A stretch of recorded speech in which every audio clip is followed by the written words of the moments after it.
So guys, welcome back to Update Aiden Channel. Nama gue Greg. Jadi seperti yang udah banyak kalian request, langsung aja gue mau kasih tahu 5 smartphone rekomendasi di harga 4 jutaan yang paling terbaik dari terbaik di tahun 2021 kemarin yang pernah gue coba tentunya. Kalau misalkan ada smartphone yang tidak masuk, itu mungkin tidak sesuai kriteria gue atau belum pernah gue review. Jadi ini pure pendapat gue pribadi. Dan buat kalian yang cuma penasaran pengen tahu smartphone-nya apa aja, well tinggal lihat aja link di deskripsi atau geser timestamp-nya.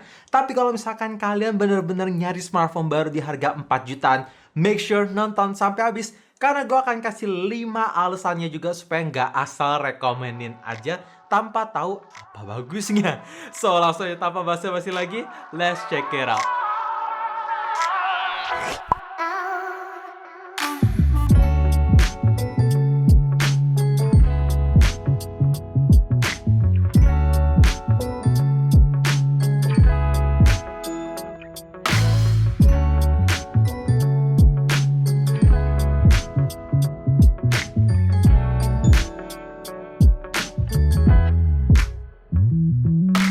HP pertama yang gue rekomendasiin adalah Samsung A52. Alasannya pertama karena chipset yang dipakai ini ngebut. Ya kalau mau dibandingin sama Samsung A51 sebelumnya yang masih menggunakan Exynos 9611, Snapdragon 720G yang ada di HP ini jauh lebih ngebut, reliable, dan lebih adem.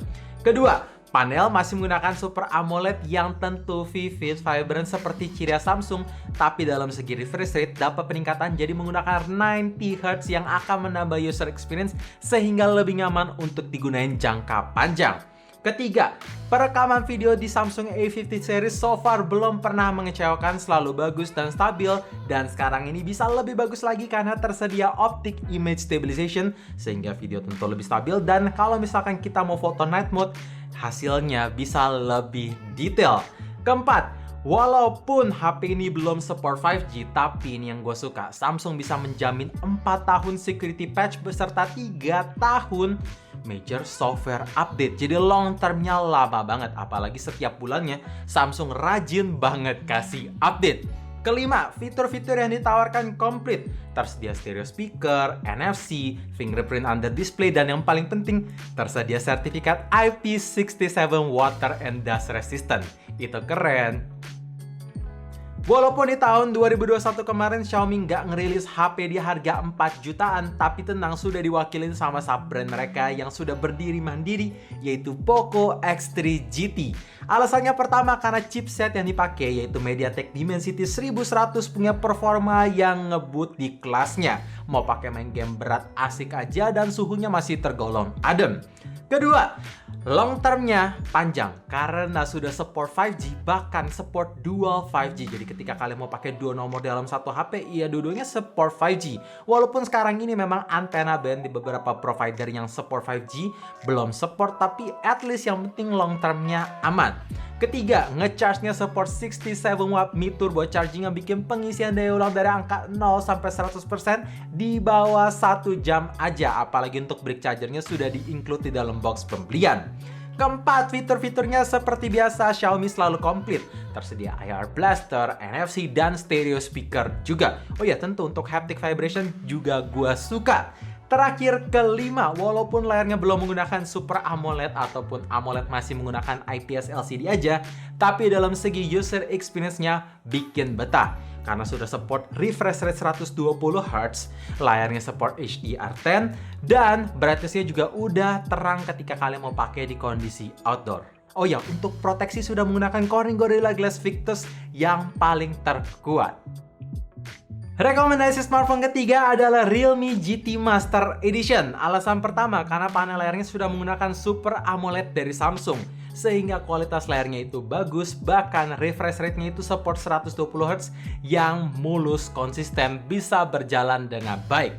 Kedua, chipset menggunakan Snapdragon 778G yang ngebut, walaupun memang bukan seri 8, tapi main game berat masih ngangkat, suhu adem, dan tersedia fitur Dynamic RAM Expansion di mana kapasitas internal memori bawaan bisa dijadikan sebagai RAM virtual sementara sampai 5 GB yang asik banget ketika mau dipakai multitasking, gak harus sering-sering nunggu loading ulang. Ketiga, untuk ngecharge-nya support 65 watt dart charging yang bikin pengisian daya dari angka 0 sampai 100% nggak lebih dari 40 menit, secepat itu. Keempat, untuk build quality dan finishing desainnya, karena ini seri kolaborasi, maka punya finishing dan tekstur yang berbeda. Pokoknya kalau kalian pegang HP ini tuh kelihatan beda. Bahkan sampai free jelly case yang di-include pun juga beda, unik. Kelima, kameranya bagus, mau dipakai foto-foto bagus, bahkan ada fitur street mode sehingga kalian bisa lebih bereksplor untuk melakukan manual mode-nya, dan untuk perekaman videonya juga bagus, stabil depan belakang. HP keempat adalah Vivo V21 5G. Alasan pertama karena kameranya ini bagus. Ya, kamera depan tersedia sensor eye autofocus plus kombinasi OIS, sehingga ketika kalian mau selfie hasilnya akan selalu tajam karena mata yang difokusin. Dan ketika kalian mau selfie di tempat gelap tersedia dual selfie spotlight yang bisa nerangin muka kalian sehingga skin tone masih terlihat natural even dalam keadaan kondisi cahaya kurang. Terus untuk perekaman video, kamera belakang stabil juga karena tersedia OIS juga. Ya, OIS depan belakang. Kedua, walaupun memang desain layarnya masih menggunakan water drop notch dikarenakan ada sensor eye autofocus dan OIS, tapi dalam segi user experience ini bagus. Panel AMOLED-nya bagus plus kombinasi refresh rate 90Hz-nya bikin betah untuk user setiap harinya. Ya, nyaman aja. Ketiga, untuk finishingnya ini so far yang paling mahal dari 4 rekomendasi smartphone lainnya. Iya, kalau misalkan kalian pernah pegang flagshipnya Vivo, terus kalian pegang HP mid-range di V21 5G ini, sama berasa premium dan mahalnya karena menggunakan finishing AG matte glass dengan warna yang unik kekinian. Iya, untuk warna sunset melodinya itu bagus banget. Keempat, untuk chipset MediaTek Dimensity 800U juga ngebut, sebuah peningkatan yang luar biasa untuk perusahaan Vivo. Kelima, long termnya lama. Kalau misalkan kalian mau pakai HP ini untuk 2, 3, 4 tahun mendatang, tenang karena sudah support 5G plus dual 5G juga. Jadi ketika nanti jangkauan 5G sudah meluas di seluruh Indonesia, ya HP ini udah bisa nikmatin langsung. HP rekomendasi terakhir ini memang udah keluar di awal tahun 2021 kemarin, tapi masih sangat menarik, yaitu Oppo Reno 5. Peningkatannya sangat jauh. Pertama, karena ngecharge-nya udah support 50 watt yang ngebut banget, bahkan brick charger-nya sudah di-include di dalam box pembelian. Kedua, bodinya tipis plus ringan, seringan 171 gram aja, cocok buat kalian yang suka pegang smartphone seharian penuh yang nggak akan bikin tangan kalian cepet pegel. Ketiga, layarnya sudah menggunakan AMOLED plus kombinasi refresh rate 90Hz. Ini merupakan langkah yang luar biasa pada waktu itu dari Oppo karena benar-benar kekinian, apalagi desainnya sudah menggunakan single punch hole juga. Keempat, untuk perekaman videonya so far ini adalah fitur terbanyak. Ya, HP ini punya fitur perekaman video yang paling banyak ketimbang 4 smartphone lainnya yang tadi gua rekomenin. Ada AI Mixed Color Portrait, AI Dual Video, ada Live HDR, ada Ultra Night Video, pokoknya banyak banget yang bisa kalian explore sendiri. Dan terakhir, walaupun chipsetnya sama kayak Samsung A52 tadi menggunakan Snapdragon 720G, tapi untuk performanya sudah di-optimize. Jadi ketika kalian mau main game-game zaman sekarang masih oke lah, masih ngangkat, walaupun memang tidak sengebut dengan 3 rekomendasi smartphone lainnya, tapi masih reliable. So guys, itu dia 5 rekomendasi smartphone terbaik di harga 4 jutaan versi channel Up to Date IDN.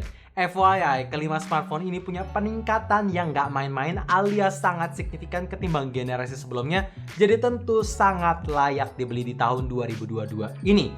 Dan tentunya kelima smartphone ini punya kelebihan masing-masing yang tentunya bisa memenuhi kebutuhan dan preferensi kalian. Gampangnya gini, kalau kalian nyari smartphone yang bisa tahan air dan long term dalam segi software update lama, ada Samsung A52. Kalau kalian nyari performa yang super ngebut, ada Poco X3 GT. Kalau kalian nyari smartphone all-rounder, ada Realme GT Master Edition. Kalau kalian nyari yang bisa selfie-selfie bagus, ada Vivo V21 5G. Dan kalau misalkan kalian pengen punya fitur-fitur yang banyak di perekaman video, ada Oppo Reno 5 Jadi tinggal dicocokin sesuai kebutuhan kalian. Dan misalkan kalau kalian pengen tahu kekurangannya juga, tinggal mampir aja di masing-masing video full review karena tentu sudah kita bahas. So thank you for watching, jangan lupa like dan subscribe channel ini sekaligus nyalain notifikasinya juga supaya kalian tahu kapan video baru diupload. And as always, stay safe, stay healthy, dan stay updated with up to date.